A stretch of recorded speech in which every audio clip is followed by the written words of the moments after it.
Today we remember the 75th anniversary of the end of the European war campaign of World War II, known to many of us as Victory in Europe Day.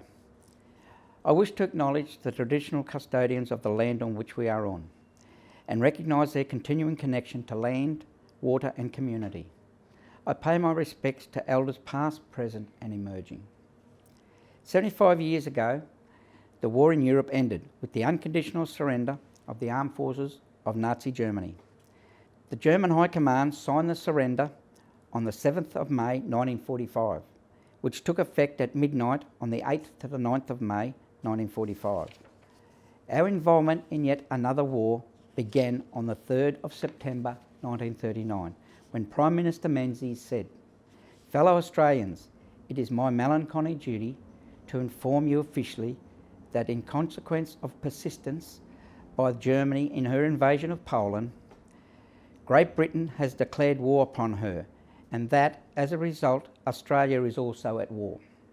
No harder task can fall to the lot of a democratic leader than to make such an announcement.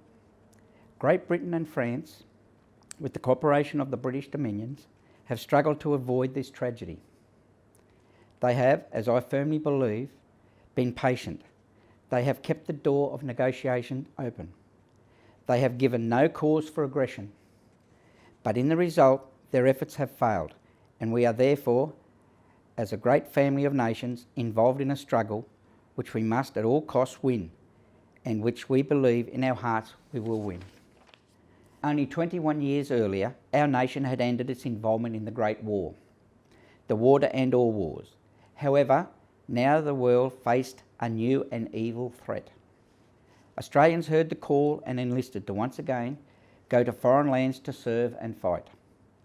The majority of those who enlisted in the early years of the war served in North Africa, the Mediterranean and the Middle East. However, many went and fought in Britain and Western Europe, following in the footsteps of many young Australians 2 decades before. Australians had enlisted at a record number when they heard of the swift and decisive victories of Nazi Germany and Italy in Europe. Britain itself was under attack. Many of our airmen had enlisted in the Royal Air Force and flew during the Battle of Britain. We also had troops in Britain to defend her from a possible German invasion. The Atlantic saw our Navy and our Air Force take part in convoy and escorts to ensure the supply lines were kept open, often at the threat of being attacked by German Navy U-boats. The importance of the European campaign was evident during the address by the British Prime Minister Winston Churchill in the House of Commons on the 4th of June 1940, where he said, "We shall fight them on the beaches. We shall fight them on the landing ground. We shall fight them in the fields and in the streets. We shall fight them in the hills. We shall never surrender." Back in Australia, the war was coming closer, with Japan moving swiftly across Asia and the islands to our north. Unlike World War I, this war had presented many challenges to our leaders, especially Prime Minister John Curtin, who demanded that the war against Japan be fought in the same way that the war against Germany was being fought. Curtin feared for Australia and said, "Australia is the last bastion between the west coast of America and the Japanese. If Australia goes, the Americas are wide open." Curtin and British Prime Minister Winston Churchill had different strategic outlooks. The view at the time of both Churchill and the US President Franklin D. Roosevelt was for the war against Nazi Germany to be concluded first, before pivoting back against the Japanese in the Asian and Pacific theatres. As war progressed in Europe, the Royal Australian Air Force contributed to all major strategic air offences against Germany in the skies of Europe. Our pilots in Bomber Command, Coastal and Fighter Commands had been trained through the Empire Air Training Scheme and were formed into a Commonwealth squadrons. About 3,486 Australians attached to the Bomber Command were killed and hundreds taken prisoner. Australians played a significant role in the major raids on Berlin and other German targets and Italy. Australians had a significant presence in the Middle East, North Africa and the Mediterranean theatres during those early years, with hostilities coming to an end by May 1943. Australia was mainly focused on the Pacific theatre. However, we still had many fighting or captured in Europe. On D-Day, the 6th of June 1944, over 3,000 of our Australians landed on the beaches, flew planes or were stationed on ships. This was the largest seaborne landing in history. The liberation of Europe had begun, and the European campaign would end just 1 year later, in May 1945. The defeat of Nazi Germany was welcomed.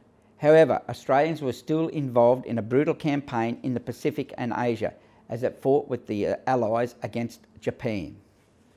Almost 10,000 Australians died in the campaign against Germany and Italy, with over 5,000 from the Royal Australian Air Force being killed. Many more were wounded, and about 8,000 would be held captive by the Germans. The world would learn of the horror and evil committed by Nazi Germany. The persecution and genocide of European Jews and other minorities was devastating. Over 6 million Jews were killed, along with millions of others. St. Maximilian Kolbe, a Catholic priest who volunteered in a concentration camp to take the place of a man with a family, said, "No one in the world can change truth. What we can do and should do is seek truth and to serve it where we have found it. The real conflict is the inner conflict. Beyond armies of occupation and the hecatombs of extermination camps, there are two inconceivable enemies in the depth of every soul: good and evil, sin and love. And what use are these victories on the battlefield if we ourselves defeated in our innermost personal selves?" Australian pilot Bob Mills of South Australia witnessed firsthand the brutality of these concentration camps, and at the infamous Brecwell camp said, "I actually witnessed those terrible emancipated corpses being fed into the ovens. It's a sight I will never ever forget." The last Australian to be killed in the European campaign was Private Lawrence Saywell. Private Saywell was captured in 1941 in Crete and would later escape in January 1945 and serve alongside the Czech resistance fighters. He would fight for 4 months against the Germans. Tragically, he was shot and wounded by a German soldier who was retreating at the time. Private Saywell died on the 8th of May 1945, VE Day, and he was awarded the Czech Military Cross. There were 20 Australians awarded a Victoria Cross during World War II. There were 2 awarded in the European campaign, being Western Europe and Britain. They were Huey Edwards from number 105 Squadron RAF in Bremen, Germany in 1941. Ron Middleton of number 149 Squadron RAF in Turin, Italy in 1942. Rawdon, or Ron Middleton, had been on a bombing mission in Italy and sustained damage to his Sterling bomber. He managed to fly back to England, allowed his crew to get out of the plane, and then flew away from the houses to avoid crashing into them and slammed down into the sea. Part of the Victoria Cross citation for Flight Sergeant Rawdon Hume Middleton read, "His devotion to duty in the face of overwhelming odds is unsurpassed in the annals of Royal Air Force." The war in Europe caused significant destruction and loss to life. Those Australians who served, fought and died did so in the spirit of the Anzacs. The values of mateship, humour, ingenuity, courage and endurance were forged at Gallipoli and were evident in those who served, fought and died in the air, on the seas and on land during the European campaign of World War II. As the guns fell silent in Europe and Nazi machine was forced to its knees, our soldiers, sailors and airmen returned to a nation that had seen war come to its shore. Thankfully, the mass war machine unleashed during World War II has not been repeated to this day. We now face other threats, and the threat of COVID-19 pandemic has impacted on our daily life. It has prevented us from gathering to commemorate the 75th anniversary of the victory in Europe. However, many of you at home watching this, you will never forget the sacrifices of those who fought and served in Europe. While some of us have been upset about being told to stay indoors and have had our movements restricted in daily life, let us not forget about those who throughout Europe and Britain who endured large-scale bombings and fighting. They could not roam the streets and play at a park. They could not go to the bar and have a drink of beer with their mates. For them, the experience of war, even as a young child, would change their lives forever. Our nation during this time came together. Everyone made sacrifices, and together they rebuilt this great nation of ours.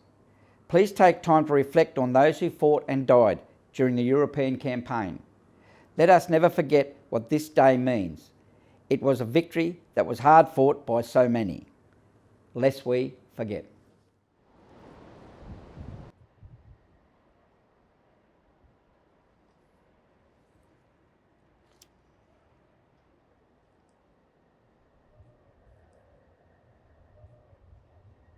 They went with songs to the battle. They were young, straight of limb, true of eye, steady and aglow. They were staunch to the end against odds uncounted. They fell with their faces to the foe. They shall grow not old, as we that are left grow old. Age shall not weary them, nor the years condemn. At the going down of the sun, and in the morning, we will remember them, lest we forget.